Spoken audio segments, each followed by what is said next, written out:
Estamos viendo entonces en este segundo bloque tamaño muestral. La clase pasada vimos todas las definiciones de tamaño muestral, vimos de alguna manera la división de esas decisiones fundamentalmente en términos de dos cosas. El tamaño de la población, ¿cierto? El conocimiento de esa población. De nada me sirve a mí saber que es una población finita si no conozco el de, número real de personas o de individuos en esa población. Por ejemplo, yo les digo, la población de cóndores de los Andes.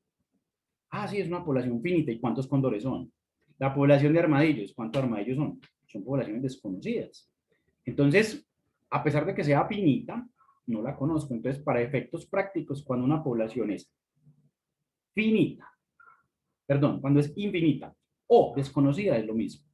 Y vamos a ver enseguida con una serie de ejercicios el efecto de no conocer ese número, que puede aumentar significativamente el tamaño de la muestra. Entonces, para efectos prácticos, yo les voy a compartir acá vía chat para que ustedes no tengan que diligenciar toda la fórmula. Les voy a facilitar las fórmulas, ¿cierto? Las fórmulas que de alguna manera eh, conllevan estos cuatro casos que les estoy diciendo. Cambio el nombre a esto. Normalmente molesta cuando uno lo manda con el mismo nombre. Entonces, la idea es que ustedes no se gasten el tiempo en escribir estas fórmulas, sino más bien en aplicarlas, ¿ves? Porque ya aquí hay cosas y hay elementos que tenemos sumamente claros y que hemos trabajado desde, desde el principio, como por ejemplo variable, como por ejemplo muestra, como por ejemplo error, como por ejemplo z, ¿cierto? Entonces todas esas cosas ya nosotros tenemos un imaginario de qué son. Ya no es el caso de ponernos a pensar, ¿qué n mayúscula qué es? El tamaño de la población, que son elementos que hemos visto desde el principio. Entonces, ahí les acabo de compartir el archivo que vamos a trabajar el día de hoy, que contiene las fórmulas, para que sobre él empecemos a trabajar. ¿Listo? Les voy a empezar a retomar cositas desde la vez pasada. Les voy a compartir acá. Y estamos en este punto. Entonces recuerden que dijimos, voy a salir un poquito aquí a la derecha para hacer unos cuatro elementos. Recuerden que cuando yo voy entonces a pensar que tengo que sacar un tamaño de la muestra adecuado, fundamentalmente, ¿qué es un tamaño de muestra adecuado? Es un tamaño representativo. ¿Listo? O sea, esa muestrica, sea 5, 10, 15, 50, el número que nos esté saliendo acá, debe ser representativo de todos los miembros de la población. ¿Y de qué dependerá eso? Dependerá fundamentalmente de la variabilidad intrínseca de esa población. ¿En términos de qué? De la variable que yo estoy midiendo. La población puede ser muy homogénea, por ejemplo, en términos de género. Por ejemplo, usted se va para un batallón militar, usted necesita hacer un muestreo para saber que los hombres dominan allá. No creo. Cuando usted llega y mira para todos lados de hombres, hombres, hombres, hombres, hombres, una mujer. Entonces usted ahí se puede dar una conclusión muy rápida de la composición de la población en cuanto a la variable género. ¿Sí o qué? ¿Cuántos individuos necesitaremos para darnos cuenta que la absoluta dominancia en un cantón militar es de hombres? ¿Será que los tenemos que medir a todos para estar completamente seguros? No, con un número representativo, que en este caso no es mucho, porque mi variable no es muy variable, voy a ser suficiente. Pero si la variable es excesivamente variable, cambia demasiado entre un individuo y otro, entonces en ese momento en particular voy a necesitar tener un mayor tamaño de muestra para poder, ojo, representar a la población. Porque si recuerdan las decisiones que tomamos la vez pasada, nosotros casi siempre estamos buscando un muestreo representativo, a menos, a menos que por condiciones logísticas, que por condiciones de la variable, que por condiciones económicas, no lo podamos alcanzar. En ese caso tendremos que tomar la decisión de un muestreo no representativo. Pero cuando yo hago cálculo del tamaño de la muestra, entonces en ese momento, cuando yo ejecuto el cálculo del tamaño de la muestra, en ese momento puntual estoy accediendo a una información que de alguna manera a, me va a representar ese error que yo creo. Santiago ya me dice que el archivo no le abre. ¿A quién más no le abre? Es un archivo de Excel, debes tener Excel instalado. Profe, a mí tampoco me abre. ¿Qué les dicen? Profe, a mí ya me abrió. ¿Pero qué les dice a los que no les abre? Pues cuando yo lo descargo me aparece como en archivos y me aparece como para abrirlo, como pues cuando le aparece a uno la opción como pues con qué aplicación abrirlo y lo abro y no me aparece nada, me aparece abrir o descargar. Abrir con Y le Microsoft. pongo ambos y no me da Igual. ninguno. Es un archivo de Sí, Excel. pero a mí también me pasa eso. Bueno, lo tienen que decir que le van a abrir con Microsoft Excel. ¿Listo? Y es muy fácil de resolver. Cuando tengan el archivo descargado, si quieren, pueden ejecutar esto, que es un truco para todo el tipo de cosas. Por ejemplo, si a mí descargué este archivo y no tiene extensión para abrirlo, le van a agregar un punto XLSX. XLSX es un libro de Microsoft Excel. Entonces ya con eso, el archivo que no tiene de alguna manera como ejecutable se convierte en un archivo de Microsoft Excel y abre. ¿Listo? Eso también tiene que ser que pueda que no tenga la última versión de Excel. Si algo, pues lo convertimos a una versión anterior, pero no hay lío. ¿Ok? Y si no, pues simplemente es una ayuda que les estoy ejecutando en este momento, pero era para que no perdieran pues como el tiempo copiando. Pero este archivo que les mandé es este, el que tiene simplemente estos 4 casos, que igual los voy a volver a hacer, perdón, es el que sigue, que igual lo voy a hacer desde cero, para que lo podamos comprender mejor. Es este que solo tiene esta hojita, donde solamente están las 4, digamos, las 4 opciones. ¿Listo? Ahí lo van abriendo mientras. Bueno, ojo pues, yo cuando calculo tamaños de la muestra, estoy calculando muestras representativas. Si no, ¿para qué calculo el tamaño? Si no tengo plata y no puedo hacer 10 muestras, ¿para qué calculo el tamaño? Pues usted lo calculará a ver si de pronto las 10 muestras son suficientes, si la fórmula le da 10. Sería como muy de buenas si eso sucediera. No sé por qué no me está abriendo el chat que algunos me han escrito. Denme un segundito. Ya, ahora sí.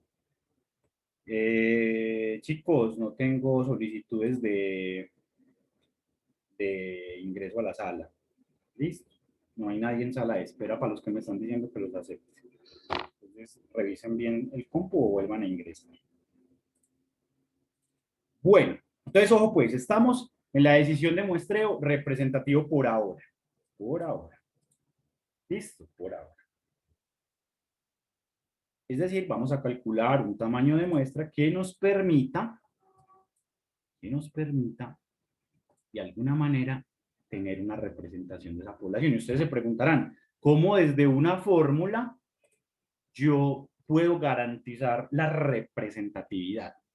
Entonces, estadísticamente hablando, uno lo puede lograr, aunque no lo crean, pero hay que cumplir unos requisitos fundamentales para que la muestra sea representativa. El primero de ellos es que vamos a elegir las muestras de forma aleatoria, es decir, al azar. Cuando yo elijo al azar ese tamaño de muestra, estoy garantizando que la probabilidad de ser elegido en una muestra pequeña tiene un principio básico que dice, si yo en la población soy el 70%, en una muestra pequeña también lo debería ser. Si a mí me escogen al azar, o sea, si hay, por ejemplo, en ese cantón militar que les decía, hay 70% de hombres y 30% de mujeres, si yo saco una muestra de tamaño 10 completamente al azar, la probabilidad de que los hombres, de que me salgan 7 hombres y 3 mujeres es muy alta. Pero me pueden salir 6 hombres y 4 mujeres, me pueden salir 8 hombres y 2 mujeres, ¿cierto? Eso puede ocurrir. Por lo tanto, yo defino desde el principio un error, que se llama el error aleatorio. Es decir, yo me puedo equivocar la representación de esa población por tomar una muestra porque no los escoja de la manera adecuada.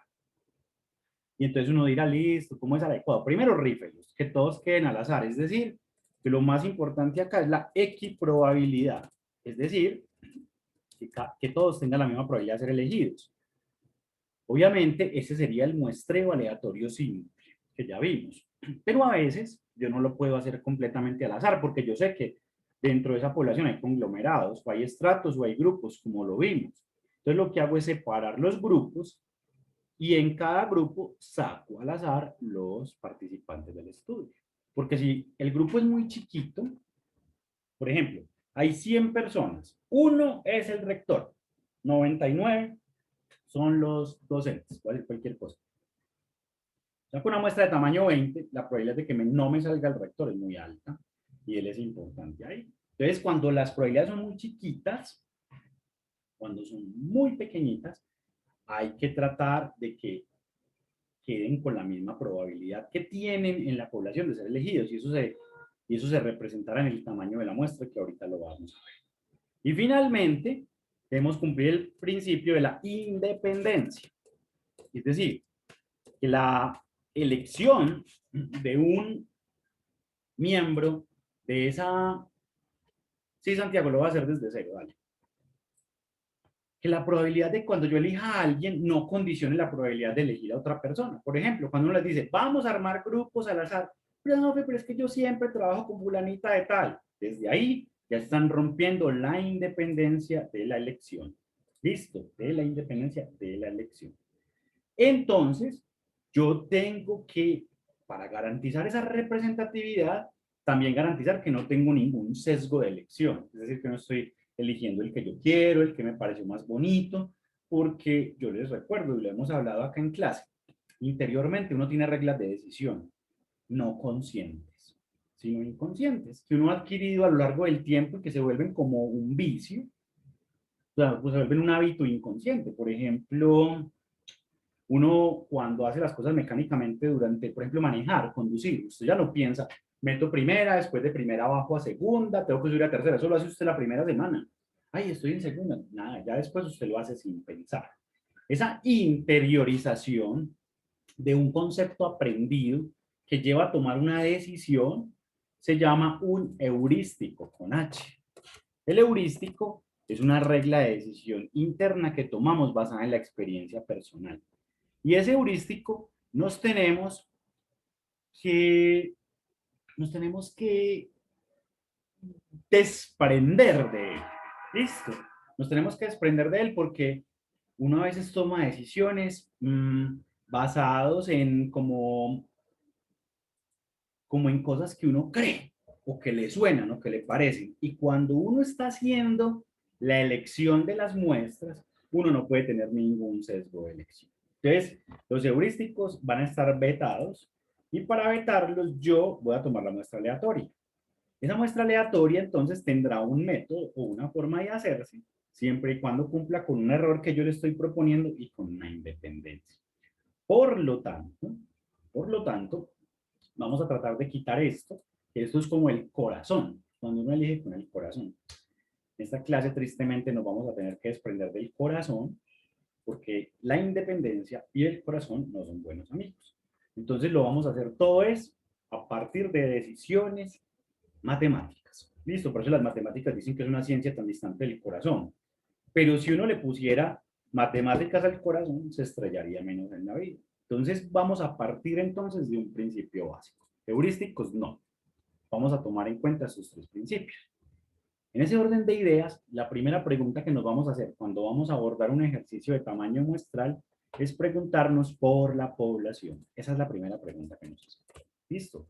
Población.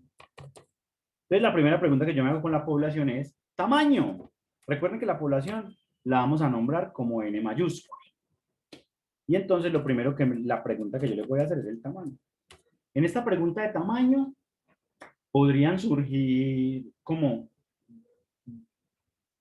digamos, una primera gran decisión, que diría finito, es decir, menos de 50,000 individuos, o infinito, de más de 50,000 individuos. Esa va a ser nuestra división inicial. La población de referencia, ojo, la población de referencia. ¿Tiene más de 50,000? Sí, infinita. Entonces no importa que usted sepa cuántos hay. Hay 180,000. No lo voy a usar, porque para efectos matemáticos 180,000 es infinito. ¿Listo? Yo voy a usar el número es únicamente cuando la población sea finita, es decir, por este camino. ¿Listo? Entonces, ay, la población es de 45,000. Perfecto. Entonces, además, debe ser finito y conocido. Yo me quito de acá que necesito ese resto de hoja. Finito y conocido. Está bien. Es decir, que no solo debo saber que es menor de 50.000, sino que además debo conocer cuál es su número. Hay 48.750, un número aproximado. Pero de nada me sirve saber que es menos de 50.000 y no tener ni idea cuántos son. Por ejemplo, si te dicen, ¿cuál es la población de caballos criollos colombianos en Sabaneta, Antioquia? Yo sé de entrada que son menos de 50.000, pero sé cuántos caballos criollos colombianos hay en Sabaneta. Entonces voy a Asdecilla o a todas esas organizaciones, a los libros, y estoy seguro que no todos los caballos criollos colombianos están bien referenciados ahí, ¿cierto? Entonces, eso para efectos prácticos es, si ya no es conocido, a pesar de que sea de menor de 50.000, pues entonces se va para el infinito. Profe, una duda. ¿Uno cómo pone mayor y menor en el computador? Al lado de la Z, al lado izquierdo, está la teclita de mayor y menor. Ah, bueno. Listo. Profe, gracias. Que son como esos Pac-Man que se comen el 50.000 o que se comen al infinito. Entonces, pilas. En el camino 1, en esta pregunta tenemos una ruta, la voy a pintar como en azul, que es finito y conocido.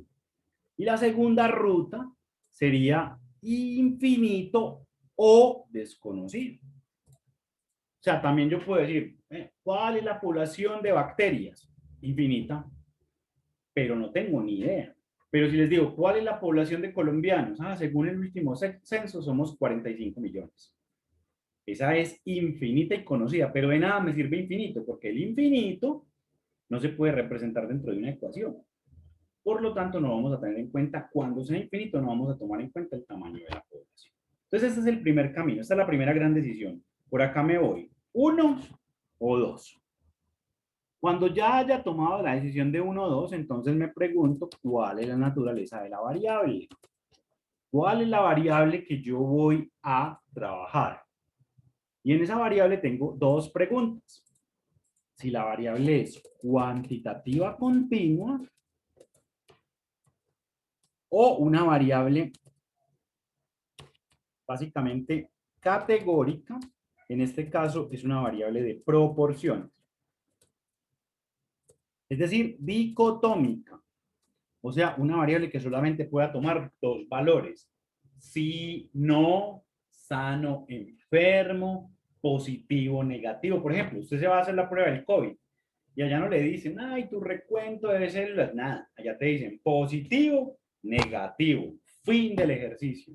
Brucelosis bovina, positiva, negativa. Gripe, positivo, negativo. En cambio, pues si uno le pregunta a la cultura paisa, hay personas que le dicen, oh, no, yo estoy como medio agripado o yo creo que me voy a enfermar. Esa es una que uno escucha un montón.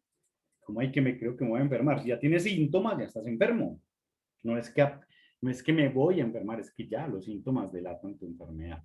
Entonces, acá no existen puntos medios en las variables de proporciones, ¿cierto? Sino únicamente si la variable es cuantitativa continua o si es dicotómica. Entonces, para las variables cuantitativas continuas tendremos el escenario 1 o 2, es decir, población finita y conocida con variable cuantitativa continua, o de proporciones, también 1 o 2. O sea, cuando ya averigüen de cuál es la naturaleza de la variable, pues entonces mirarán si es 1 o 2, y entonces vamos a tener 4 escenarios. Que como les dije, pues como a algunos les llegó, lo voy a construir desde cero. Entonces voy a copiar esta hoja allí para no perder la ruta inicial, pero en esta voy a borrar este contenido. Listo, este contenido. Profe, no entendí lo de los escenarios que copiamos ahí. Pues no entendí. Cuantitativa continua 1, 2 y de dicotómica 1, 2. Pero ¿cómo así que? Bueno, yo te pregunto, ¿cuáles son 1 o 2? Dime. 1, ¿cuáles son? ¿Cómo así? Míralo acá, grandote, amarillo, míralo, míralo. Escenario 1. No, se lo pongo gigante. Infinito o desconocido. Finito y conocido es el 1. Ah, ok, Entonces, ok. ¿qué me dices? Tu variable es cuantitativa continua. Entonces, tienes dos opciones. una o dos. Que sea finita y conocida o que sea O infinito y desconocido. Perfecto. Entonces eso te da Ah, 4 escenarios, ¿cierto? Porque hay 2 de tamaño de población y hay 2 de variables. Entonces vamos a tener 4. Yo voy a hacer una tablita de 4 por 4. Entonces hagámosla aquí antes de ir a hacerla ya. Escenario 1, pues para que te quede más claro. Listo, aquí. Escenario 2. Escenario 3, pues a ti y a todos, ¿cierto? Escenario 4. El escenario 1. Entonces vamos a decir cuantitativa, continua y finita conocida. Listo. Y escenario 2, copiarlo, cuantitativa continua y Infinita, infinita infinita, o, desconocida. o desconocida. Recuerden que el desconocida es un O, porque puede ser infinita y yo saber cuántos hay, ¿cierto? Yo digo, ay, hay 75.000. Entonces alguien dirá, pero 75.000 no es infinito. No es infinito matemático, pero sí es infinito estadístico. ¿Listo? Es como si uno tuviera 50.000 pesos y se fuera para matemáticas, no le alcanza para nada porque es finito. Pero con los 50.000 se va para estadística y le alcanza al infinito. Entonces, es muy diferente el infinito matemático, que obviamente no lo alcanzamos, pero el infinito estadístico es 50.000. Y la pregunta es, ¿por qué 50.000? Y les voy a responder muy fácil. Porque después de 50.000, usted le puede meter a la fórmula 100.000, 200.000, 500.000 y le va a dar lo mismo. Por eso se asume que después de 50.000 no importa. Entonces, miren que uno muchas veces se pregunta cuando hacen una encuesta de presidente, ¿por quién vamos a votar para presidente? Y entonces uno dice, el censo electoral de Colombia, las personas que pueden votar por presidente son 20 millones de personas. ¿Listo? Ahí estamos hablando de infinita y conocida, pero no me sirve de nada saber cuánto es después de que sea 50.000 porque no lo voy a usar. ¿Está bien? Eso también es un ejercicio de pensamiento para uno pensar cuando le dicen, hombre, la muestra para esa encuesta de presidente fue de 2.000 personas. 2.000 personas le parecen representativas de 20 millones. Y entonces usted mismo dice, uy, no, pues ¿cómo? 20 millones es demasiado. Pero ustedes ya están en el punto crítico de pensar lo siguiente. ¿Qué tan variable es la forma en que uno puede elegir un presidente? ¿Cierto? ¿Cuántas opciones tiene? ¿Será que tenemos muchas opciones? Vamos a hablar de la segunda vuelta presidencial. Solo quedan 2 opciones y la tercera que no sirve para nada, que es el voto en blanco. ¿Cierto? Eso solo le sirvió como a Fajardo, pues. La pregunta del millón acá es, si yo sé que, o usted cree que 2.000 no son representativos de 20 millones, se la cambio. 2.000 le parecen representativos de 50.000. Y entonces usted me dice, bueno, eso ya es más razonable. Y yo vuelvo y le digo, no. ¿Por qué? Porque no estamos hablando de una variable. ¿Cuál es la variable que representan esos 2.000? Si la variable fuera, por ejemplo, estatura, pues con 2.000 queda súper muestreada. Pero si la variable es linfocitos, es probable que 2.000 personas no sean suficientes para caracterizarlos porque son sumamente variables dentro de los individuos. Entonces la variable es muy clave porque en la medida en que sea mucho más variable, vamos a tener obligatoriamente que tener más muestra. La pregunta que la que les devuelvo acá es, ¿cómo mido yo la variabilidad? ¿Cómo sé yo cuál es la variabilidad? Entonces, como nosotros ya vimos los capítulos de estadística descriptiva, y la tenemos sumamente clara porque hasta en el parcial la tuvieron que calcular, es la desviación. ¿Sí o no? La desviación estándar es el error promedio que uno comete con los individuos de una muestra con respecto a la caracterización de esos individuos en una media. Pero resulta que la desviación estándar por sí sola no es una medida muy precisa de la variabilidad porque es dimensional, dependerá precisamente de la variable. Por ejemplo, si yo hago la variable, voy a hacer un ejercicio de salarios. Si la variable la mido en pesos, voy a obtener una variabilidad, pero si el salario lo hago en millones, por ejemplo, tengo 1.000.000 de pesos acá. O si el ejercicio es en millones, digo 1. ¿Cierto? Y por ejemplo, este señor se gana 1.000.000, otra persona se gana 1.600.000, en este caso sería 1.6. Miren, 1,6, perdón. La variabilidad entre esta y esta es de 600.000 pesos, que son los mismos 600.000 pesos acá, pero la forma de presentar la variable en millones hace que la diferencia sea solo de 0.6, una diferencia mucho más pequeña. Entonces yo puedo generar rangos más estrechos de las variables solo con cambiar la notación de las mismas y no está mal. Lo que estoy buscando es no tener unas cifras tan grandes dentro de mis ecuaciones que me metan ruido. Lo ideal sería que todo lo que lleváramos a las fórmulas realmente fuera un porcentaje, pero un porcentaje decimal, listo, decimal, pero en porcentaje. Entonces, ¿cuál es la medida porcentual de la variación? Cuéntenme, ustedes que ya la conocen, a ver cuántos se la saben o cuántos la tienen clara. ¿Cuál es la medida porcentual de la variación? Los escucho. Son 67. Vamos a ver cuál es la, si es más fácil contagiarse de COVID o responder cuál es la medida de variación porcentual. ¿Cuál creen? Oiga, El coeficiente de variación. perfecto, María Antonia, el coeficiente de variación. El coeficiente de variación es coger la desviación estándar y dividirla por la media. Como desviación y media tienen las mismas unidades, esta medida es adimensional y yo para efectos pues de lectura la multiplico por 100%, para efectos de lectura. Pero para efectos de ingreso a las fórmulas la dejo en este sentido, porque esto es una probabilidad. Es la probabilidad del error con respecto a un valor promedio. Entonces, nosotros, en variables cuantitativas continuas, que son los escenarios 1 y 2, estamos hablando de que las variables cuantitativas continuas deberían representarse con coeficiente de variación. Entonces, en los artículos que cotidianamente leemos o que les van a poner a leer de acá para adelante, porque van a leer muchos artículos, normalmente no se expresa de manera explícita el coeficiente de variación, pero todos entregan la desviación y la media si están trabajando con variables cuantitativas continuas. ¿Cómo? Ustedes van a encontrar en las mismas tablas que ustedes conocen, por ejemplo, que dicen variable peso, y por acá dice 15 más o menos, un segundito, yo les pongo cómo aparece, voy a insertar un simbolito por acá, el simbolito de más o menos, porque así es que aparecen las revistas. 15 más o menos, 4. Yo no sé por qué después de ese más o menos siempre cambia el tamaño de la fuente, pero bueno.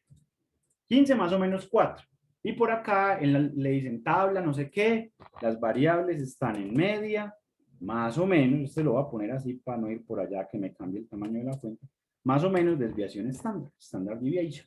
Entonces, nunca me van a entregar el coeficiente de variación de manera explícita. Listo, no me lo van a entregar explícito. Como no me lo van a entregar explícito, entonces yo vengo y lo saco del artículo. Ah, sí, ve, la desviación es 4 y el peso es 15. Entonces yo vengo acá y 4, perdón, vengo acá y digo 4 dividido 15. Ah, es un 26%. No lo voy a convertir a decimal, ya sabemos que eso es un 26%. Y pienso entonces de manera crítica cuando estoy leyendo el artículo y se las tiro a ustedes. ¿Cómo está ese muestreo de ese peso? ¿Bueno o malo? ¿Qué creen? Porque es que acuérdense que acá estamos tomando decisiones de muestreo. Entonces a mí en el artículo o en el trabajo o en algo me van a decir si la muestra fue suficiente o no. Entonces, ¿cómo sé yo si la muestra fue suficiente o no? ¿Cuánto debería tener el coeficiente de variación? ¿Cuánto debería dar? ¿Recuerdan? Menos del 30%. Menos del 30%. ¿Qué pasa, María Antonia, si es el 35%? Está como peligrosa Pero uno en ese Pero peligro. sí, pues debe servir de 30 a 40, ¿no? Sí, sí, uno entre 30 y 40 dice, me arriesgo, ¿sí o qué? Pero ya es más de 40 uno dice, uy, no. Una de dos. O la variabilidad está muy alta y necesito más muestras, o algo raro está pasando en esa población, o un estrato que se distribuye más. Es peligroso. Listo, ya después de 40 son riesgos no aceptables. Entre 30 y 40 yo todavía me la juego, incluso un 42, o sea, uno no se va a pelear ahí por 1 o 2%. Entonces, si por ejemplo esto cambia, ya no me dicen que esto no es 15 más 4 y no es más 6, por ejemplo, ¿cierto? Entonces yo aquí tendría que cambiar ese 6 y el coeficiente de me da el 40. Entonces uno dice, uy, no, me la juego, está bien, 40. No, quiere decir que estuvieron ahí como en el límite, pero Si ustedes hicieran un ejercicio y que lo deberían hacer como por curiosidad, cuando empiezan a leer artículos que les colocan en otras materias, miren, solamente por curiosidad, si el coeficiente de variación de los datos que les están mostrando es bueno. Porque a veces en la medicina veterinaria, casi siempre en la medicina veterinaria, estamos cortos de muestras. Por muchas razones. Porque no hay suficientes pacientes, porque yo no puedo esperar 4 años a que se me llene la muestra, porque la variabilidad es demasiado alta. Entonces yo siempre tengo que estar prevenido frente a eso. Porque cualquier resultado que tenga ese estudio, digamos, se las voy a poner así. Esto empezó en 15, más o menos 9. Listo, y entonces acá le cambio 9 y resulta que me dio el 60% de coeficiente de variación. Listo.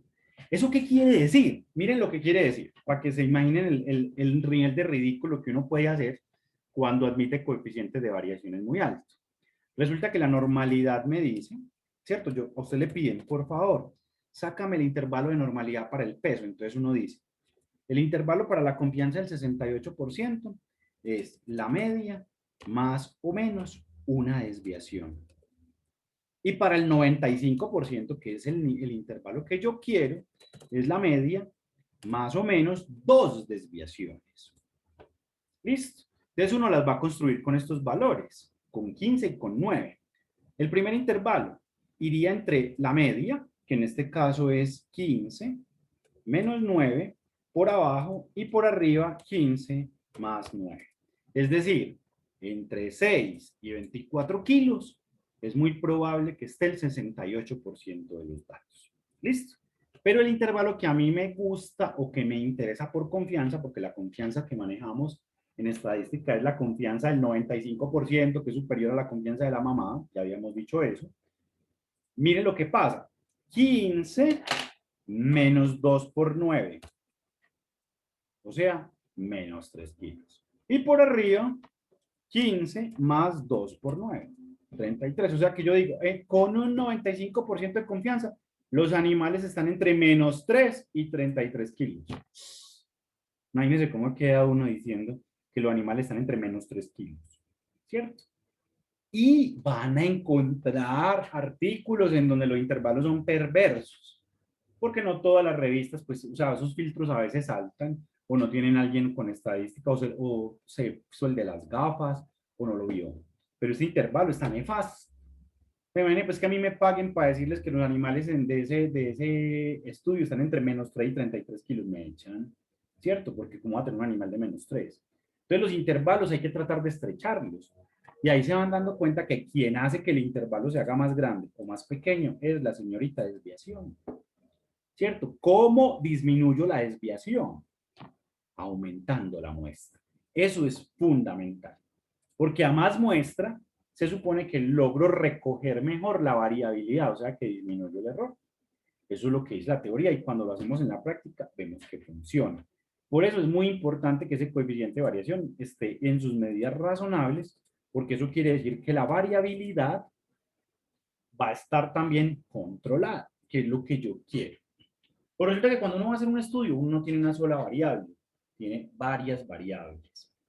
Entonces uno debería trabajar el tamaño de muestra tomando en cuenta dos situaciones.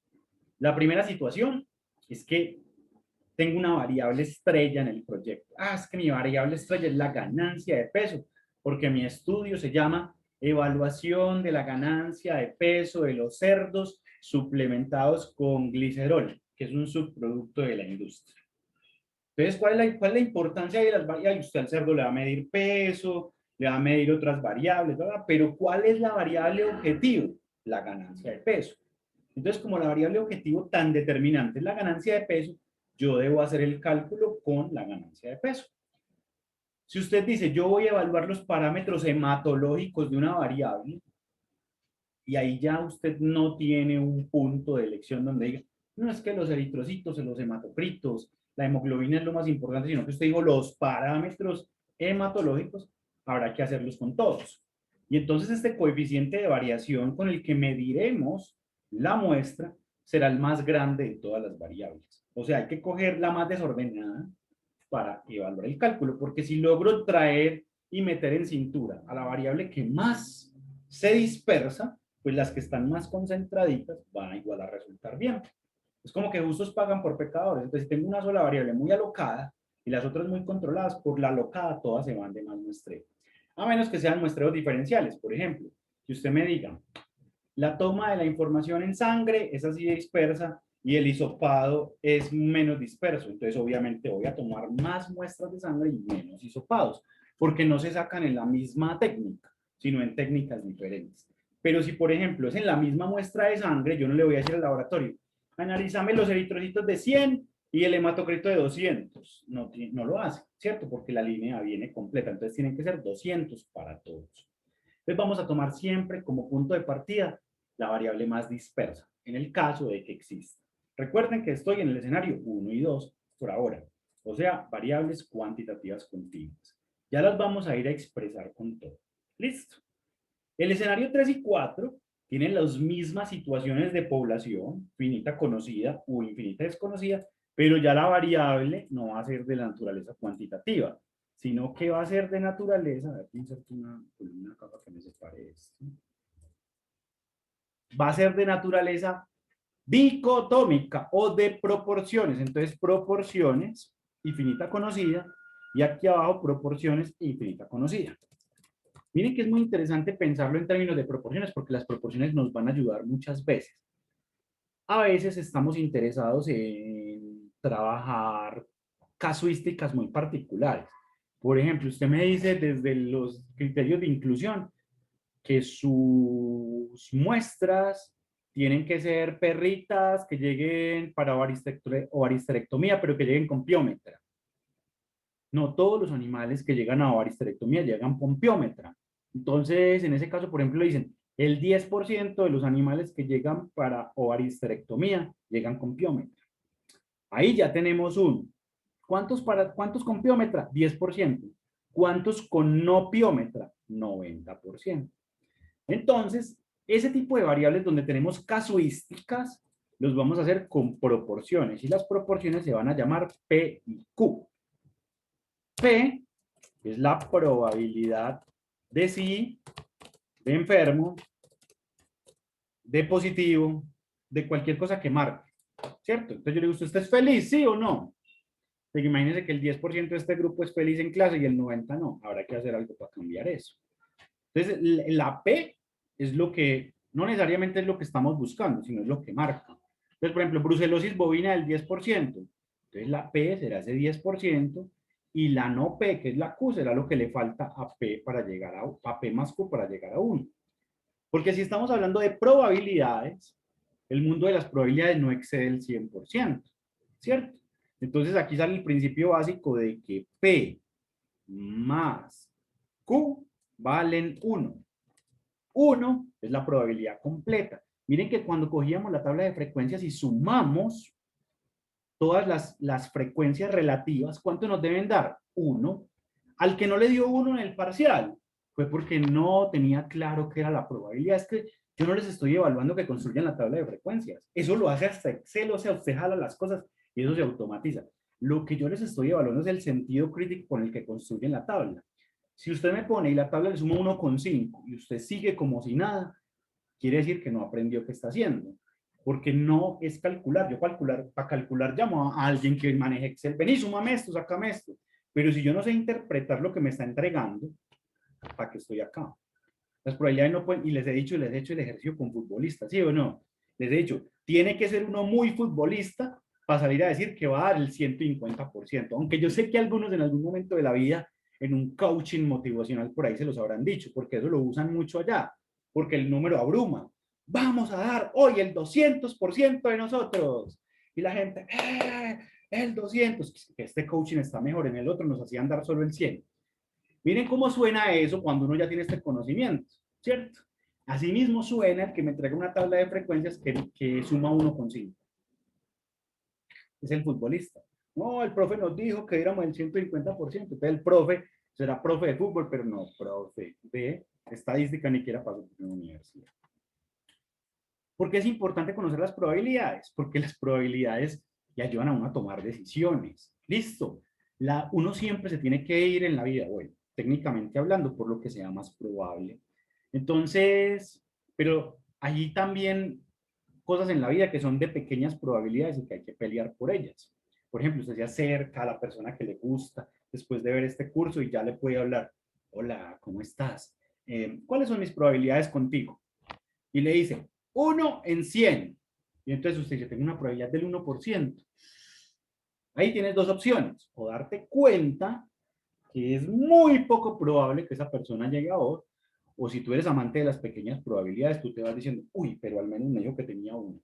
Porque también le pueden contestar, la probabilidad con usted, menos 100 mismo. Y usted le dice, pues estudie, mija, porque cada probabilidad no existe. ¿Cierto? Es pensar en la probabilidad como un sistema exhaustivo, o sea, todo está ahí adentro, nadie está por fuera. Si alguien estuviera por fuera, la probabilidad no sería del 100, sería del 99, del 98. Y entonces yo ya estoy empezando desde el principio con malas probabilidades, porque si no tengo todas las probabilidades en la bolsa, ese resultado espero. Y acá se deriva lo siguiente, si P más Q es 1, entonces Q es igual a 1 menos P. ¿Cierto? Entonces yo solamente con conocer la probabilidad de la enfermedad, ya sé la probabilidad de la no enfermedad y no tenemos ni siquiera que pensarlo demasiado. Si la enfermedad es del 20%, el no enfermedad del 80%. Está simple. Pero esto es porque esto es un requisito que debemos corroborar.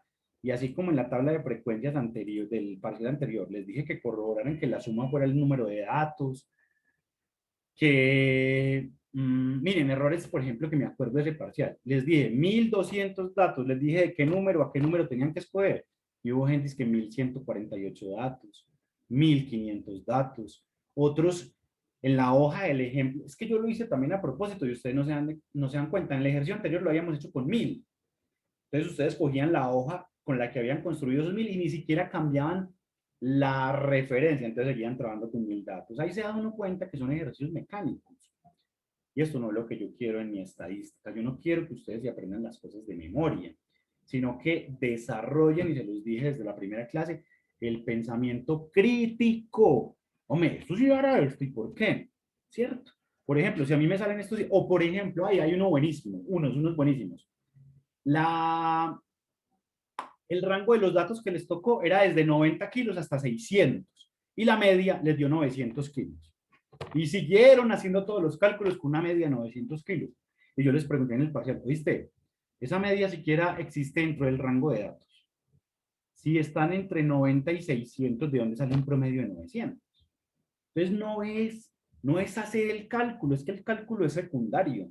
Yo lo que necesito es la interpretación del resultado. Es el método. Acuérdense que ustedes son veterinarios, ustedes no pueden salir a decirle al dueño de la mascota, ay, es que el paciente se murió, pero el procedimiento me lo califica que estuvo muy bueno. A la persona no le va a importar el procedimiento, le va a importar el resultado. Y así es esto. Si yo calculo mal la probabilidad, por más que haya hecho bien todo, profe, es que no anclé la celda, que les dije, anclen la media. Desviaciones infinitas les dieron. Una media de 400 kilos y una desviación estándar de 10.500 kilos. Construyame pues este intervalo. Mire, eso era como decir acá, 400 kilos más 1.000.000. Imagínense los intervalos cuando tenga que restar. ¿Cierto? 400 menos 1.000.000, ahí los animales están entre menos 960.000. Ya entra, todo se le desvirtúa, todo se le cae. Entonces hay que ser muy cuidadosos con los resultados porque se supone que yo no estoy haciendo un ejercicio mecánico, sino un ejercicio en donde eso me tiene que dar, por eso hago estas verificaciones. Ay, hombre, sí, la probabilidad de sanos y enfermos. ¿No? Listo. Resulta que entonces yo parto de proporciones para estos otros escenarios 3 y 4. Y lo único que va a cambiar es la variable entre 1, 2, 3 y 4, y entre 1, 3 y 2 y 4 lo que cambia es el tamaño de la población. Entonces vamos a calcular. Listo, voy a hacerlo acá para borrar esto. Voy a empezar a hacerlo desde cero. Entonces, ojo pues. Población finita con variable cuantitativa continua. Esto es lo que nosotros llamamos escenario 1. Lo voy a poner acá, escenario 1. Y voy incluso a hacerlo más bonito. Vamos a ampliar. Y vamos a ponerlo en negrita. Y con sombreado. Listo. Vamos a enfocarnos en este cuadro. No voy a ocultar todo lo demás por ahora, para que nos centremos acá. Y también voy a ocultar por abajo, porque vamos a concentrar en el escenario. La población, entonces, el escenario 1 que vamos a trabajar, es un escenario de población finita, es decir, lo que tengo a la izquierda, población finita de menos de 50.000 y conocida. ¿Ok? Los que digan, ay, profe, ¿yo cómo puso las letras para allá? Entonces, vamos Profe, ¿y a, cómo lo ocultaste? Que no me sale la opción de ocultar. las marcas, mira, yo voy a marcar X, Y, Z, clic derecho, ocultar. Ok, gracias. Listo. Y si las quiero volver a mostrar, pues entonces ya, mira que E salta la X. Entonces yo marco la E y la X y le digo clic derecho, mostrar, y me salió otra vez todo. Y para el Solamente, caso de las de abajo, ¿cómo hiciste? Porque... tranqui, no te preocupes, marcas las filas, mira, 11, 23, te ok. las voy a mostrar, ya es, recuerden que Excel se mueve en filas, que son estas, y en columnas, que son estas, ¿cierto? Entonces yo Listo, marco gracias. las filas que no quiero ver. Ojalá la vida fuera como Excel y uno pudiera ocultar lo que no quiere ver, ¿cierto? Pero no se puede. Entonces le digo ocultar y ya, solo me quedo en el primer escenario. La letrica, voy a hacer como les dije, pues como les prometí, vamos a hacer esto desde cero. Entonces, vamos a alinear esta celda. Ya les voy a mostrar todo, lo voy a dejar exacto. Porque ahí vamos aprendiendo Excel. Igual ustedes me van a volver a ver por ahí, me van a odiar, pues allá en octavo semestre, cuando vean cursos, mentira, no me van a odiar. Ustedes nunca me odian porque yo les enseño cosas prácticas. Entonces, lo que vamos a partir entonces es de, ustedes ven en octavo semestre una semana conmigo de Excel completa para que se preparen. Pues, pero les falta todavía para llegar allá. Población finita y conocida. Entonces, como la tengo acá en esta celda, yo voy a combinar las celdas que tienen todo esto.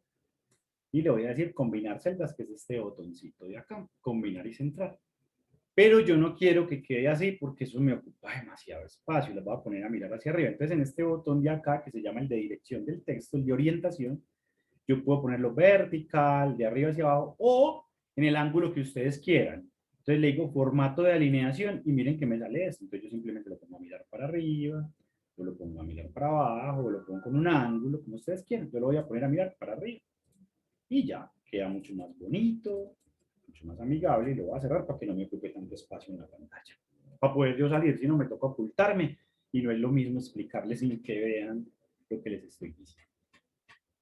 Entonces, ojo pues, ¿cuál es el requisito aquí en esta población finita? Pues que el tamaño de la población va desde 1 hasta 50.000. De hecho, ni siquiera deberíamos hablar de 1, porque una población de tamaño 1, diríamos, actualicemos eso, desde 2. Porque yo que voy a mostrar una población de tamaño 1, eso no es una población, eso es un individuo. Población 2. Es que somos Adán y Eva. Tamaño de la población mundial 2. En ese momento el tamaño de la población era 2. Pues si eso hubiera sido verdad, ¿cierto? Entonces, eso pues se las pongo acá como recorderis. Recuerden, también les pongo como recorderis. La variable cuantitativa continua se identifica muy fácil porque siempre le van a dar a uno tanto la media como la desviación estándar. Entonces, si usted no sabe qué naturaleza es, pero cuando vas a mirar la información son medias y desviaciones, ya sabes que es una variable cuantitativa continua. Resulta que tenemos dos caminos. ¿Listo? Existen estudios previos en los que ustedes ya conocen esos valores de media y desviación. Y no existen estudios previos. Pues entonces, eso determinará dos caminos. Si existen estudios previos que me permitan saber cuáles son los valores, yo voy a meter esos valores. Y si no tengo estudios previos, asumo que el coeficiente de variación, ojo pues, y miren que aquí viene la lógica, es el máximo aceptable. ¿Cuál es el máximo aceptable? Ahorita me lo dijeron, el 30%. Ya entre el 30 y 40 es una negociación interna entre nosotros, pero teóricamente es el 30. Entonces yo le voy a decir ahí, hermano, como ese estudio nunca se ha realizado, como esa variable nunca se ha medido, no hay datos, no hay estudios, no hay nada replicable con respecto a esa variable, yo voy a asumir el 30%. Listo, perfecto. Arranca con ese supuesto. Pero si hay estudios previos que ya, por ejemplo, este estudio se hizo hace 10 años, o este estudio lo hicieron en Pereira, ojo, en condiciones similares. No es que, profe, encontré un estudio en Alaska. Las condiciones de Alaska y de nosotros son bastante diferentes, pues asumamos que es una variable en la que influye el clima, no se podría tomar como punto de referencia. Entonces, en ese caso, tendríamos que asumir que no hay datos. Hay que buscar es que sea parecido y enseguida vamos a ver por qué. Y el último, digamos, el último decisor es con cuánto error vamos a trabajar. Ojo, el error lo define el investigador. Ya lo hemos hablado, dependiendo de la naturaleza de la variable. Si es una variable que no es de vida o muerte, pues, si no es una variable en la que yo no necesite una precisión así absoluta, voy a asumir el 5%. Si necesito mucha precisión, el 1%, y si necesito demasiada precisión, de ahí empiezo a bajar el 0.01. Por ejemplo, las vacunas. Las vacunas salen con error de 1 en 1.000.000, ¿cierto? 1, eso es 0,5 ceros, 1, 0,000001. Entonces, ¿eso qué implicará? Pues para efectos prácticos, nosotros trabajamos normalmente con dos tipos de error, 5 Profe, o 1. Dime. se te trabó. ¿Se me trabó qué? ¿El internet? Sí, ¿O el tuyo? no el tuyo. Bueno. Aparece en No, rojo. sí fue Mari tuyo, porque yo lo escuché bien. Sí, me echan la culpa a mí. No, es que estoy Pero tranquilo. ahí te apareció que estás en rojo, pues en el cosito del internet rojo. Mío, pero a mí no me sale acá ni internet, esta debe ser el tuyo, Mariana. Ah, Tranqui. bueno, Pero si te sigue así, te recomiendo que te salgas y vuelvas a ingresar, que a veces se cuadra. Listo. listo, gracias. Sí, porque yo subí ese internet a 120 megas. Esto, mejor dicho, es un turbo acá. No le como me despeina cuando estoy para. Mentira, no. Pues la verdad es que tocó subir mucho el internet porque ya esto es la cotidianidad mía. Por eso, y a mí me sale acá internet inestable cuando soy yo. Entonces, fresca. Igual tranqui, Mariana, que lo repetimos, ¿vale? Listo, profe, qué pena. No, relax, no te preocupes, que así me gusta más porque no hablo yo solo. Pues es que es muy duro hablar solo. Bueno, ustedes ya se han dado cuenta cuando exponen y todas las camaritas están en negro, ¿cierto? Eso para uno es complicado, porque además cambiamos ver la expresión. Uno con la expresión de ustedes, uno sabe al menos si están entendiendo, pero ahora sí que quedamos embalados. Bueno, ojo pues, normalmente hay muchos errores, yo puedo trabajar con muchos errores. Por ejemplo, yo puedo trabajar con un estudio con un error del 15%. Por ejemplo, yo soy ingeniero forestal. Y cuando hacemos inventarios forestales en la selva tropical, imagínense el nivel de variabilidad de los árboles en la selva, ¿sí o qué? ¿Cuántos teníamos que medir para poder caracterizarlos? Y además todos de distintas especies. Eso es súper complicado. Entonces allá uno no puede pactar un error del 5 ni por el berraco, porque es imposible alcanzar ese nivel tan bajito de error. Pero son ya aspectos muy puntuales. Pero la investigación normalmente a usted no le permite tener un error mayor del 5. Entonces nos vamos a ir siempre que no tengamos otra opción, el 5. Ya que nos digan, tienes que cumplir el 1 o algo, nada. Pero mientras no nos digan nada, vamos a mantener el 5. Y se van a dar cuenta con el ejercicio que vamos a hacer por qué. Listo.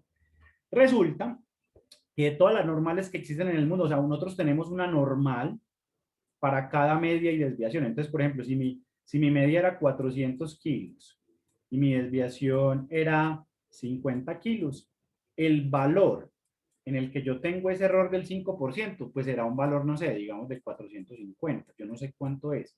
Tengo una distribución para cada media y desviación en el mundo. O sea que tengo infinitas distribuciones. Pero hay una en particular, perdón, que se llama la normal estándar. Y es una distribución que tiene media 0 y desviación 1. Y para esa distribución se conoce perfectamente el valor a partir del cual esto vale el 5%. Entonces, por eso le dicen a usted acá, con un error del 5%, el valor vale 1,96. Entonces, en una normal estándar que tiene media 0 y desviación 1, a partir de 1,96 tenemos el 5%. O a partir de menos 1,96, porque estas distribuciones son un espejo. Entonces esto también vale el 5. ¿Listo? Porque todos me van a preguntar, ¿y de dónde sale este valor? Estos valores son valores que vienen de una normal estándar, que es la única que conocemos y que ya se sabe que para este error es esto y para este error es esto. ¿Por qué? Porque en la fórmula vamos a necesitar Z. Entonces, para la fórmula de población finita con variable cuantitativa continua, en la fórmula vamos a tener todas las cosas que acabamos de ver. Entonces, la fórmula del tamaño de muestra, miren que el tamaño de muestra ya lo vimos por allá como desde la clase número 1, se nomencla con una n minúscula. y con una n mayúscula el tamaño de la población. Miren que si la población es infinita, no tendría sentido tener n, porque entonces, si ustedes se acuerdan por allá vagamente del cálculo del colegio que le hayan oído cuando se vinieron a estudiar medicina veterinaria, dijeron, no más cálculo, voy a estudiar medicina veterinaria. Ja, ja, bienvenidos, todo necesita. Ok, entonces si yo esto lo colocara infinito acá, ¿qué le pasaría a eso? ¿Listo? No. Alguien me pregunta si z significa número de desviaciones. No, z es un valor de una normal estándar que contiene, en la cual se da este error. ¿Listo? No tiene nada que ver con la desviación estándar, simplemente es un punto de inflexión. O sea, es el punto de la curva a partir del cual está el valor del error. O sea, de aquí para arriba tengo 5%, o de aquí para abajo tengo 5%. Eso sería lo que es z. Pero z quiere decir estándar, o sea, de una normal estándar, que es la única que conozco en todo su nivel de detalle. Entonces, estas fórmulas están diseñadas para convertir cualquier distribución en términos de una normal estándar, que es la que conociera. Es como si usted no sabe sino cuánto valen los pesos y le pagan en rupias.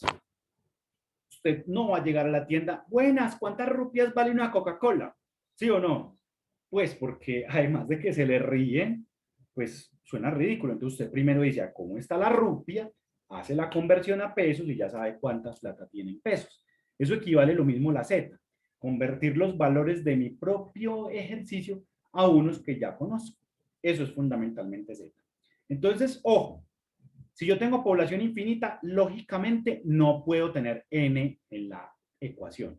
Pero si tengo población finita y conocida, y miren que por eso es lo importante de conocida, ahí sí son 3.000, porque aquí vas a tener que poner el número 3.000. Pero si yo te digo, la población es finita, sí, ¿cuántos? No sé, entonces usted me va a poner aquí, no sé. No sé, por z al cuadrado, por desviación sobre media al cuadrado. Letras con números no dan sino en la álgebra de Baldor, y acá no estamos en álgebra. Entonces, ojo, tamaño de la población por z al cuadrado. Miren que al ponérselas así, simplemente les estoy poniendo la anotación en Excel. El cuadrado en Excel es este gorrito. Ese gorrito normalmente está en la tecla. Si ustedes tienen el teclado en español, pues, tienen una tecla que tiene las llaves, que tiene los corchetes y que por acá tiene el gorrito. Esto se saca con Shift y esto se saca con Alt Grand. ¿Quién es Alt Grand? Al lado derecho de la barra espaciadora tienen un botón que dice Alt GR, ¿sí o no? Entonces, normalmente, al hundir Alt GR y la tecla, le dan barra espaciadora y obtienen este símbolo, que enseguida lo vamos a necesitar. Pero si usted no, juepucha, yo no sé sacar ese símbolo en Excel, pues entonces es lo mismo que decir Z por Z. ¿Listo? Que esa sí es más fácil de sacar. Entonces, ojo, en una variable cuantitativa continua con población finita tenemos tamaño de la población, tenemos z al cuadrado y tenemos, ojo, ¿quién es este señor? Coeficiente de variación al cuadrado. Yo se los pongo desviación sobre media porque me ha pasado y seguramente me va a seguir pasando que algún muchacho sale, profe, yo no encuentro el coeficiente de variación en la información que me diste.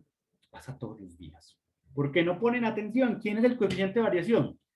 La desviación sobre la media. Esto no es difícil, eso es de poner atención. Ustedes pueden sacar las fórmulas, yo no les estoy diciendo que se aprendan esto ni que se la tatúen. Les estoy diciendo que sepan qué es lo que es. Ojo, también al cuadrado. No me vayan a olvidar los cuadrados. El 90% de los errores que cometen en el tamaño de la muestra es por olvidar los cuadrados. Y todo lo que entra acá debe entrar decimal. Por eso yo no les digo coeficiente de variación, porque no falta el que me ponga 30%, sabiendo que el 30% acá realmente es 0.3. Listo, todo esto debe entrar decimal.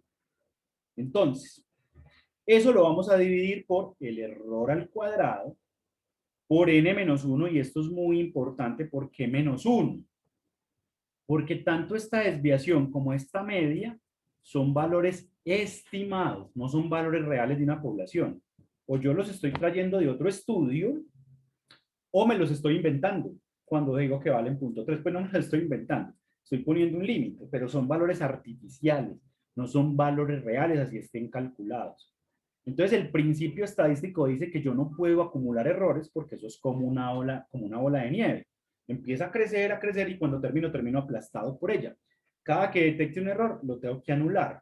Como tanto desviación como media traen un error que se llama error aleatorio, porque depende de la muestra que yo haya seleccionado, entonces yo voy a anular ese error. ¿Cómo? Restándole un individuo en el denominador. Al restarle un individuo en el denominador, hago el denominador más pequeño. Y al dividir una cantidad, por ejemplo, si yo tengo que dividir 10 entre 5, obtengo 2. Pero si tengo que dividir 10 entre 4, obtengo 2.5. O sea, un valor mayor. Tener un denominador más chiquito hace que tenga un valor más grande. Entonces, el error de la estimación que ya traigo se compensa acá en tamaño de muestra. Yo aumento las muestras artificialmente para compensar el error que ya traía. Y con eso desaparece ese error, al menos de manera matemática. Eso se llama en estadística los grados de libertad. Esto es quitarle un grado de libertad, es decir, yo no puedo ser completamente libre porque estoy amarrado a una estimación previa. Y ojo a mis genios matemáticos. Listo, mis genios ultramatemáticos que me han, semestre tras semestre aparecen. Y llegan y me dicen, profe, pero esto no es igual a lo de abajo. Yo cancelo esto con esto, y esto con esto, y hasta esta n con esta n. Y entonces eso me queda 0 sobre error al cuadrado menos 1. Ojo pues, las matemáticas del colegio tienen que haber servido que aquí hay un más, no un por. Si esto fuera un por, obvio yo puedo cancelar todo esto, pero esto es un más. Y eso hace que yo no pueda hacer esa cancelación. Entonces, mucho cuidado que no falta el del semestre que me dice, ay, esto se va con esto. Todos los semestres pasan. Al que le pase este semestre lo expongo públicamente, porque ya se los di. ¿Listo? Entonces ya está todo. ¿Qué información necesitamos entonces para calcular esto? Los datos. Entonces vamos a asumir una información de partida. Necesito n, necesito error, necesito media, necesito desviación, perdón, necesito z, necesito media y necesito desviación. Y voy a calcular entonces aquí abajito el tamaño de la muestra. Entonces vamos a partir de un supuesto. Vamos a partir del supuesto del parcial. 1200 animales. Vamos a asumir que los 1200 que usted tenía en su examen eran toda la población. No que usted partió de la población general. ¿Listo? No le están diciendo nada del error, entonces usted va a trabajar con un error del 5%. Pero yo le estoy diciendo, ojo, nada puede entrar porcentual a la ecuación. Entonces van a coger el 5 y lo dividen entre 100, que es por 100, entonces ya va a ser dividido 100 y le va a dar 0.05. ¿Cuál es el valor de z asociado a 0.05? 1,96. Yo voy a automatizar esto para que me cambie, porque voy a hacer varios cambios en la fórmula, y voy a decir que sí, que si esta celda de arriba es igual a 0.05, entonces devuélvame 1,96, y si no, devuélvame 2,32. Es una fórmula muy básica que si yo le cambio el 0.05 por 0.01, automáticamente me cambia el z. ¿Puedes volver a mostrar, porfa? Sí, la fórmula se llama sí, y es una fórmula condicional. Listo, la voy a hacer acá grande porque es una fórmula muy bonita y es un descreste en Excel si la aprenden a hacer. Entonces dicen, igual, sí, sí es una condición, o sea, si pasa algo, miren los argumentos de la función. Prueba lógica, valor si verdadero, valor si falso. ¿Cuál es la prueba lógica? Que esta celda que está acá encima de mí sea igual a 0.05. Miren que los argumentos de la fórmula se separan por puntos y coma. Miren que aquí está en negrita prueba lógica. Si usted tiene dudas, usted le da clic ahí y él le va a generar una ayuda. Aquí no me la genera porque no la tengo abierta, pero le va a responder que es la prueba lógica. Si yo le doy punto y coma, miren que se apagó prueba lógica y se prendió valor si verdadero. Entonces, ¿qué valor quieres si lo que me estás diciendo es verdadero? Si el error es igual a 0.05, ponme 1,96. Y si no, pues como yo solamente tengo dos valores, no me voy a poner a decirle si es 0.01, no sé qué. Le doy punto y coma y ahora me dice valor si falso. Ah, si es falso, 2,32. Cierro paréntesis y le doy Enter. Lo bueno de esta fórmula es que no me va a permitir tener errores cuando yo haga el cambio del error. Entonces digo, ay no, yo no voy a trabajar con un error del 5, sino con un error del 1. Profe, no te oigo. ¿Quién no me oye? Los demás me escuchan. Yo sí te oigo. Sí, sí, lo escuchamos, lo Listo, escuchamos. listo. Lo que pasa es que tenemos fluctuaciones de internet todas distintas, pero les garantizo que el mío está embolido. ¿Ok? A ver qué pasó. Lo que pasa es que obviamente tenemos dificultades. A ver, Valentina, ¿no entendiste la fórmula del sí? Eso no es determinante. Eso simplemente es un artificio que yo estoy haciendo acá porque yo les voy a mostrar enseguida si yo cambio el error que le pasa al tamaño de la muestra, si yo cambio el tamaño de la población. ¿Qué pasa? Entonces quiero tener todo esto amarrado para no cambiar muchas cosas. Lo que hice aquí fue montar una condición. Miren que si yo le meto aquí, perdón, al punto 0.5, lo cambio por punto 0.1, me sale 2,32 automático. Pero esto simplemente es un artificio que les estoy mostrando. Usted lo puede hacer manual y no hay lío. Usted lo hace. De hecho, hay que hacerlo manual, ¿cierto? Si, así empecé yo. Si esto es punto 0.5, esto es 1,96 y lo metes manual. Y si esto es punto 0.1, metes 2,32 manual. Mira que cada uno está separado. Este es el Z de este y este es el Z de este. Entonces simplemente es tener en cuenta que si aquí es punto 0.5, aquí es 1,96. Y si aquí es punto 0.1, que es lo que les quería mostrar, pero yo simplemente lo automaticé, pues se vuelve 2,32, pero tú también lo puedes meter manual para que no te enredes con el sí por ahora. De todas maneras, pueden buscar en la ayuda de Excel o en Internet cómo se hace la función condicional sí. Igual la vamos a ver en octavo semestre con todo el detalle. ¿Listo? Entonces miren que lo que voy recogiendo, punto 0.5, punto 0.1. Media. Vamos a partir de una media. Voy a partir de la media de peso que les dio a algunos. A algunos les dio 450 kilos. Con una desviación aproximada, la desviación que les debería dar en ese examen a casi todos, estaba como por el orden de 40 kilos. Entonces la voy a poner como 40 kilos. Por eso desviaciones más altas, pues desviaciones de 800, eso no tenía lógica dentro de estos datos. Y aquí abajo voy a poner el coeficiente de variación para yo no tener que hacer eso. Ya sé que el coeficiente de variación es desviación sobre media. Y aquí también viene otro llamado de atención. Mucho cuidado. Mucho cuidado. Es desviación sobre media y no al revés, porque el cambio es radical. Si yo llego y divido al revés, media sobre desviación, miren lo que tengo. Tengo un coeficiente de variación de 110%. En cambio, el coeficiente real es el 8%, pero no lo vamos a volver porcentaje. Listo, lo vamos a dejar así quietito. Yo voy a hacer la fórmula del tamaño de la muestra dividida y así les sugiero que lo hagan ustedes también. Es decir, que hagan primero el numerador y después el denominador. Listo, porque así tengo menos probabilidad de equivocarme, sobre todo si no soy muy diestro como en el manejo del Excel aún. Entonces, igual. Numerador, N mayúscula. ¿Dónde está la N mayúscula? Acá. Y5. La vamos a amarrar, no vamos a no vamos a editar los valores. Vamos a amarrar las referencias. ¿Listo? 1200. ¿Qué multiplica? Z al cuadrado. Entonces lo que va al cuadrado es mejor siempre abrir un paréntesis. Z2, entonces el señor Z está acá. Y entonces tengo dos caminos. Si sé sacar el gorrito, le doy al gran llaves, suelto y luego barra espaciadora y ahí sale. Alt grand más las llaves al mismo tiempo, suelto, miren mi mano, y barra espaciadora y sale. Si no lo encuentra, simplemente multiplique z por z otra vez y ahí tiene z al cuadrado. Listo, tenemos dos caminos que no se van a restringir a que encuentres el gorrito en el teclado. Pero el gorrito es un elevado a la. Entonces elevado a la 2. Ya tengo mi segundo término. N mayúscula por z al cuadrado. ¿Qué me queda pendiente? Desviación sobre media.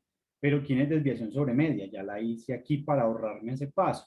Entonces, abro paréntesis, el coeficiente de variación al cuadrado también. Y cierro paréntesis y enter. Y ahí tengo el numerador. Miren que ahí no he hecho nada extraño. Simplemente llamé unas referencias que son sumamente claras y me dio el numerador. Y ahora vamos a hacer el denominador. El denominador es igual, abro paréntesis, el error al cuadrado. Pues el error está acá.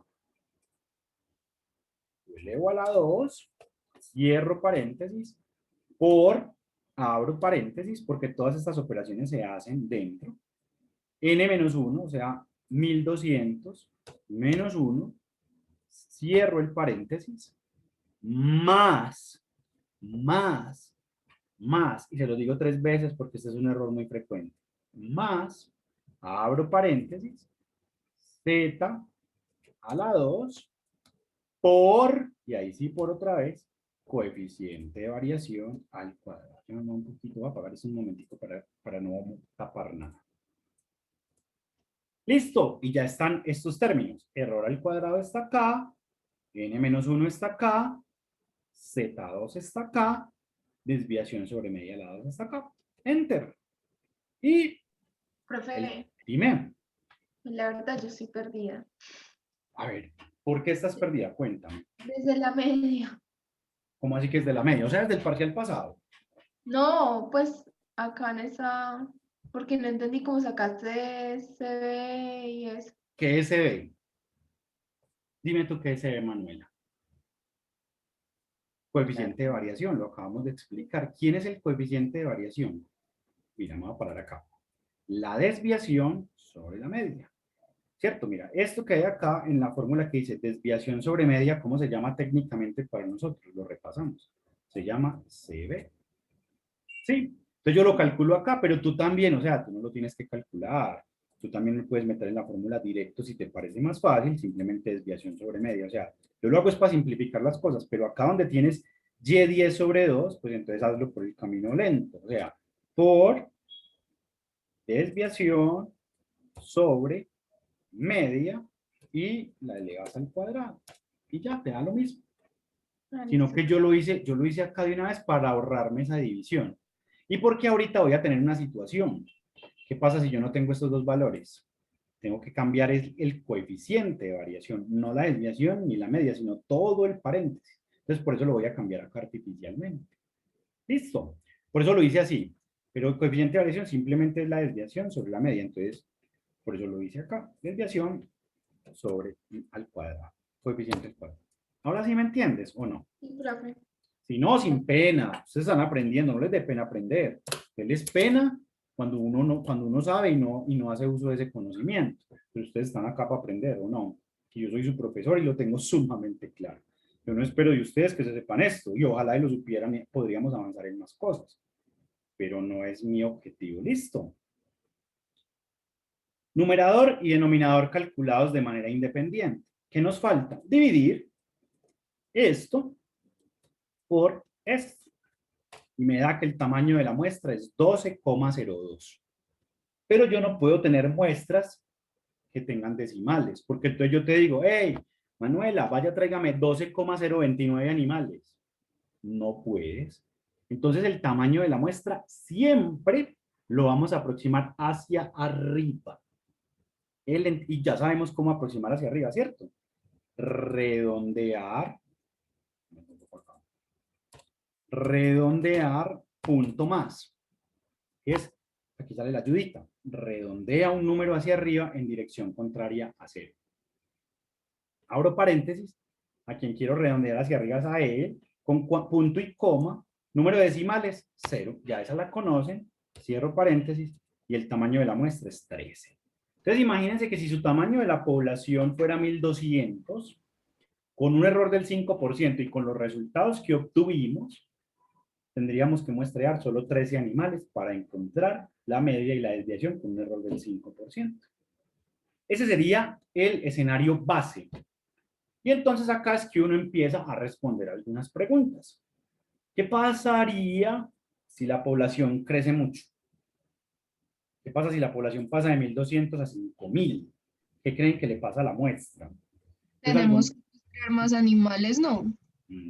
Eso sería lo que uno pensaría por regla de 3. Entonces, si con 1200 son 13, con 5000, pues yo espero al menos 60, 13 por 5, algo así, ¿cierto? Pero las relaciones no son lineales, y miremosla. Quería preguntar, Dale. si la media y la desviación siguen siendo las mismas, el resultado no va a ser igual o mismo. ¿Estás seguro? Y entonces, si la media es la misma, pero yo cambio n, ¿cómo te va a dar el mismo resultado si ya no va a ser 1200, sino 5000? 5.000, porque es que acuérdate que esto no está haciendo una labor acá arriba y abajo, son distintas. Sí, aquí está multiplicando y acá está multiplicando y sumando, no es una relación lineal. Y te lo voy a demostrar acá mismo. Ok, dale. Cambiémoslo. 5.000, Michael, mira. ¿Qué le pasó al tamaño de la población, de la muestra? Nada. Subámoslo a 10.000. Nada. Subámoslo a 50.000, que es el límite. Nada. Micael tenía razón, pero no por la razón que me estaba diciendo, no porque como la desviación y la media no cambian, sino que es muy poco sensible. Cambia para abajo. Por ejemplo, si la población fuera 100, ahí sí se baja a 11. Él es sensible, pero para abajo, para arriba, nada. Y miren, yo pasar de 100 a 50.000, uno pensaría que eso se sube y nada. Simplemente cambia de 11 a 13, o sea, solo se suben 2 animales. Profe, Dime, pero entonces no entendí. que no Porque entendiste. habíamos dicho que para nosotros poder tener una muestra representativa también teníamos que saber cuántos animales teníamos o bueno, cuánta población teníamos, ¿sí o qué? Entonces, si nosotros teníamos una población de 5.000, dependiendo de la variable, pues no, pues 10 personas pues una muestra de 10 no me lo iba a abarcar todo, ¿cierto? Ujú. Eso Pues, no se... no, pero venga, eso es lo que uno cree, ¿cierto? Porque es que uno cree cuando le dicen, hombre, 13 son representativos de 50.000. Yo te preguntaría de entrada, si tú tienes 50.000 animales, ¿crees que con 13 quedan bien representados? No. Pero yo te estoy demostrando que sí. Y, ay, bueno. ¿Y de qué depende? Ojo, entonces acá es donde vamos a sacar todos la conclusión. No depende para nada del tamaño de la población. Depende de otras cosas. Depende de esto, vea, de ellos dos. O depende del error. Porque mire, yo le cambio el error acá nada más. Mantengámosla así quietecita. Voy a volverme a 1.200. ¿Listo? ¿Cómo estábamos? ¿Está bien? Cambiemos el error. Ya no quiero trabajar al 5, sino al 1. Miren lo que va a pasar. Ah, Paso de 13 a 315. Entonces, cambiar el error del 5 al 1 es aumentar en 312 la muestra. Y te la pongo peor. Ya con el 1%, el tamaño de la población sí importa. Sumamos eso, cambiamos la población a 10.000. Y mira lo que pasa. Y así se sube. Obviamente no se sube mucho, pero sí se pero sube. sí sube, sí cambia. Entonces, la pregunta ahí del millón es, ¿qué tan sensible es el tamaño de muestra al tamaño de la población? ¿Poco sensible, medianamente sensible o muy sensible? Dependiendo del error. Entonces, pero ojo, eso, pues dependiendo del error y dependiendo de la variable, pero solo pregunto por la población. ¿Qué tan sensible es? Mira, de todas maneras, pensemos que este es nuestro escenario base, ya el del 13 desapareció. ¿Listo? Estoy cambiando de 1.200 y te la va a cambiar más, a 40.000. O sea, vamos a pasar de 315 a 421.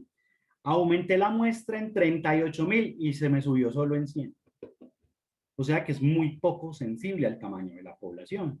Entonces, la reflexión acá es que muchas veces en investigación la gente se asusta porque la población es muy grande. No, con esa población tan grande, ¿yo cómo voy a hacer para caracterizar todo eso? Pero realmente el problema no es la población. El problema es la variable. ¿Listo? ¿Qué pasaría?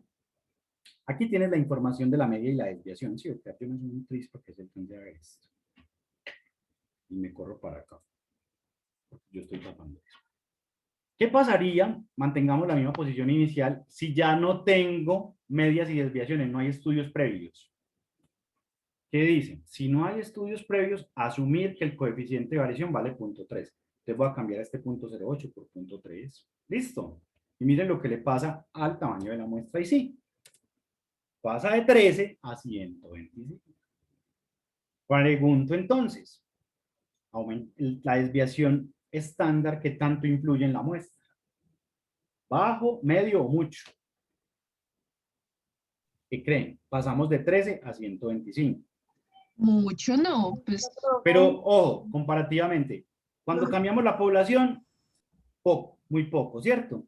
Cuando sí, cambiamos el error, pasó de 13 a 315. o sea, mucho. O sea, mucho. Y cuando me cambio a no tener esta información, paso a 125, o sea, medio. Entonces, en ese orden es que son las dependencias.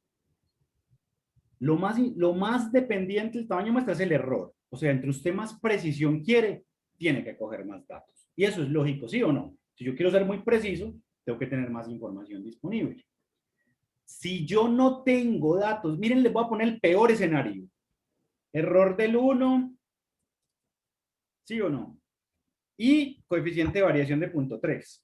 Miren que de 1200 tengo que coger 962. O sea, cae todos.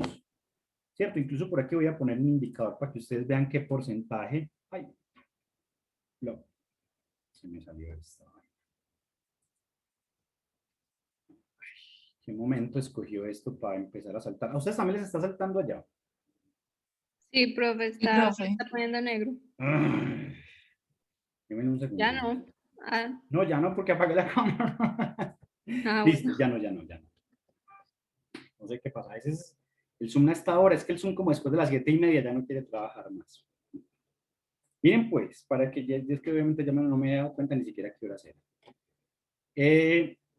Miren que si yo artificialmente... Profe. Dime. ¿No están Pero viendo? con lo del sí, no, pero con Ok. lo del coeficiente de variación, por ejemplo, que pusiste 0,3, o sea, el 30%, cuando no existen estudios, utilizamos el 30% Sí, o exacto. hasta el 40%. O sea, No, es cuando no 30. tenemos información de media, perdón, 30 solamente. Sí, Es cuando no tenemos información de media y desviación. O exacto. cuando Es no tenemos qué tipo de información. cuando no tenemos media y desviación, mira. Porque el coeficiente de Ok, variación tiene desviación sobre media, ¿cierto? No tengo la desviación y la media ok, para calcular el coeficiente, 0.3. perfecto. Pero entonces ahí en ese ejercicio que hiciste así con el 0,3, y no tienes igualmente la media y la desviación ahí, Pero mira, o simplemente no la... antes las tenía atada una fórmula, que borré la fórmula. Mira que si los borro no se me va. Ajá. Ok, o sea, el ejercicio no está tomando media y desviación ahí, solamente Antes sí lo estaba está tomando. tomando... Bueno, pero para que tome media y desviación ahí, tú la puedes hacer artificial. ¿Cómo te da Pero no, punto? me refiero a que, o sea, si vamos a trabajar con el 30%, el ejercicio no me va a tomar media y desviación porque no la tengo. Claro que la puedes hacer artificial como yo. ¿Cuánto es un coeficiente de variación de 0.3? Una media de 1 y una desviación de 0.3. Así no sea verdad, pero solo para este cálculo. Pues para no dañar la Ok, fórmula. Listo. Yo lo ok, hago listo, directo es porque gracias. uno, cuando no tiene, no tiene los datos, uno ni siquiera los calcula. Sino que es que como aquí tengo que tipificar todo lo que pueda suceder. Listo. Miren Listo, profe, entonces. gracias. Entonces la moraleja acá es, no se preocupen por la población. Pues, pero matemáticamente, listo, no vayan a ser como el presidente. Preocúpense por esta población. Listo, media y desviación. Lo que yo tengo o necesito para que la muestra sea representativa es el error. El error se da en el error de muestreo, que es este, el que yo pacto, pero mi verdadero error está acá, en el coeficiente de variación. Ese es el nivel de desviación de mi variable. Recuerden la definición de desviación. ¿Me la recuerdan? ¿Quién me recuerda qué es desviación estándar? No todos al mismo tiempo. La desviación estándar es el error promedio que yo cometo con los datos cuando los caracterizo en una media. O sea, cuando yo digo, vea, esa población tiene una media de 450 kilos y hay un animal de 600 que mira como, gracias, me hace sentir más esbelto. Y hay un animal de 90 que dices, gracias, me hace sentir más pesado. Pero en promedio están ahí, sino que el error que cometo con cada uno los promedios y se vuelve desviación. Entonces, el verdadero error que yo quiero tipificar es este. Por eso, entre más grande esta vaina, más grande la muestra. Listo. Entonces, mire, Iberes, vamos a hacerlo, por ejemplo. ¿Qué pasaría si esto fuera incluso más grande? Usted se fue y la media es 450 y la desviación es 200. ¿Tiene los datos, sí o no? Miren cómo se dispara la muestra, porque el coeficiente de variación es muy alto. Quiere decir que como tengo tanta desviación, necesito muchos datos para lograr capturarla. Ese es el principio del tamaño de la muestra. Lograr capturar la desviación, el nivel de error que existe entre los datos o la variabilidad entre ellos. Listo. Espero que les haya quedado medianamente claro. Igual, pues la próxima clase vamos a seguir sobre esto porque esto es un insumo muy necesario de lo que viene. Entonces hoy me voy a concentrar en terminar esto y la forma de infinito. No, esto y la próxima clase le machacamos otra vez. ¿Está bien? Para que quede súper claro. Miren el peor escenario. Ya lo vimos, ¿cierto? El peor escenario que era población muy grande, error chiquito y desviaciones muy altas. Entonces, los mismos 1200, pero con un 0.01 y con un probable 30% acá, pues, todos. Y ahora imagínense si esto no fuera 0.3 sino 0.4. Todos. Eso sigue subiendo radicalmente. Entonces, digamos que la reflexión de hoy es la siguiente. Cuando yo vaya a hacer un estudio, no es tan importante cuántos son todos los individuos posibles, sino cómo es el nivel de error dentro de ellos, pero no el error de muestreo, este no, sino este. ¿Listo? La desviación, este coeficiente de variación, este es el que yo quiero controlar. Entonces, como yo no lo puedo controlar, pues por eso normalmente me baso en información de otra que ya se haya generado, porque esta información, que miren que, por ejemplo, estos son los resultados de su examen, ¿cierto? Con esos resultados yo puedo decir, bueno, de esa población, ¿cuántos debía haber tomado para hacer el trabajo? Porque miren que esto se puede ver el parcial, ya les digo, bueno, de los 1200 datos del parcial anterior, saque una muestra de tamaño representativo, teniendo en cuenta los resultados del primer parcial. Con esos ya están muertos, pero mentiras. Usted va y coge sus resultados del parcial, dice que la media de la desviación es esta, que esta es la población y que este es el error, y saca 13. Entonces yo le digo, vaya y saque 13 completamente al azar. Entonces ya usted me dirá cómo saca esos 13, y con esos 13 hacemos todos los cálculos.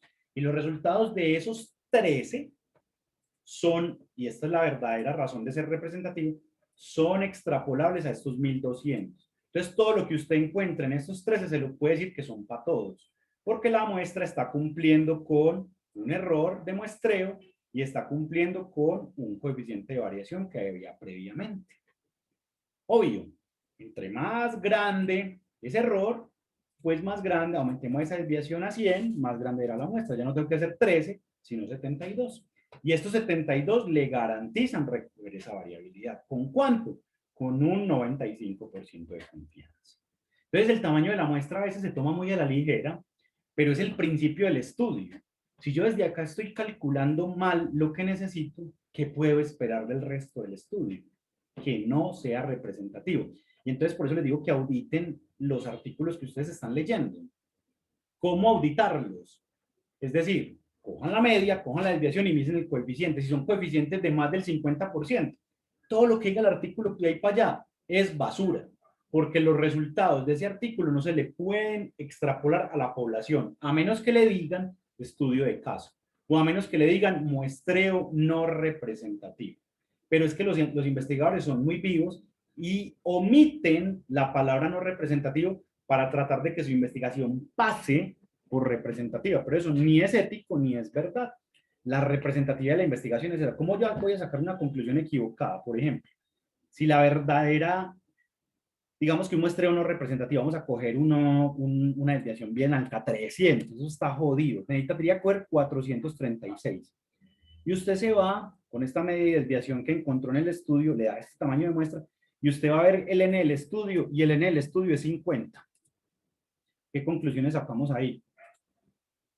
Señores, qué pena. Con esos resultados que obtuvieron, la muestra no fue representativa.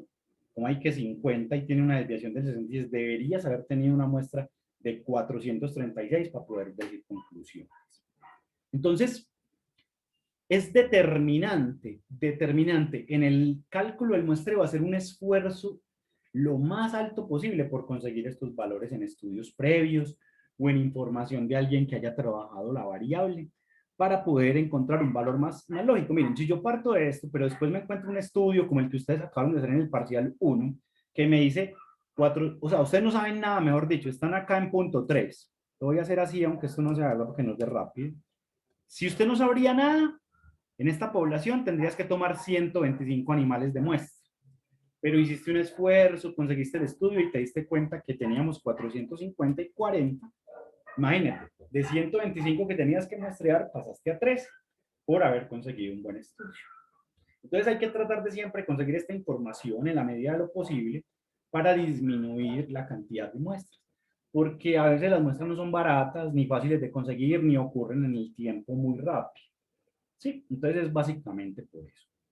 Vamos a dejar hasta ahí por hoy, que yo sé que es mucha información, y la próxima clase arrancamos con el infinito y con los otros dos. ¿Y les parece si les traigo un tallercito para que desarrollemos entre todos cálculos del tamaño de muestra? ¿Les parece? Sí, profe. ¿Tienen alguna duda final? Pues la idea es que esto lo vayan, lo sueñen, lo mastiquen, lo procesen y la próxima clase le metemos todo para hacerlo. Yo quiero que Profe. lleguen al... Dime. Por eso te iba a preguntar que si nos podías mandar el link de la clase de pronto al correo antes de la otra clase para poder estudiarla esta semanita. Claro, pero tú no tienes la lista de reproducción del curso de YouTube. Sí, sí. Bueno. Ay, me parece normal. Claro, yo la subo, apenas yo termine, ella se procesa. Yo la subo y cuando se termine de subir, les da hasta, ya no es sino que te metas a la lista de reproducción mañana y ese es el último video que te va a aparecer. Ah, listo, listo. Porque como no pudimos montar aula virtual porque a esta altura todavía no la han terminado de aprobar. Entonces, por eso usamos la lista de reproducción para que no nos perdamos los contenidos. Listo, entonces yo la subo ahorita. Eso se demora como media hora subiendo la clase en Zoom y después como otros 20 minutos subiendo a YouTube. En 1 hora la tienen. Sí, estás muy animada. ¿Listo? Listo, profe, gracias. Listo, chicos. Bueno, tú véanla, repásenla para que la otra clase vengan súper afilados y podamos avanzar bastante. ¿Listo? Y frente a la duda, me escriben. Yo también les doy asesorías personalizadas. Úsenme. Yo tengo asesoro a toda la facultad y ustedes con mayor razón si están empezando. ¿Listo? Entonces, el que tenga muchas dudas o si tienen 3 o 4 que se quieren juntar porque tienen la misma duda, hacemos una sesioncita de media horita, de 15 minutos, de 20, lo que necesiten. ¿Listo? No, úsenme que esto acá para ayudarles. ¿Vale? Listo, profe, muchas Profe, gracias. muchas Cuídense gracias. pues, tengan una feliz noche. Hasta Chao. luego.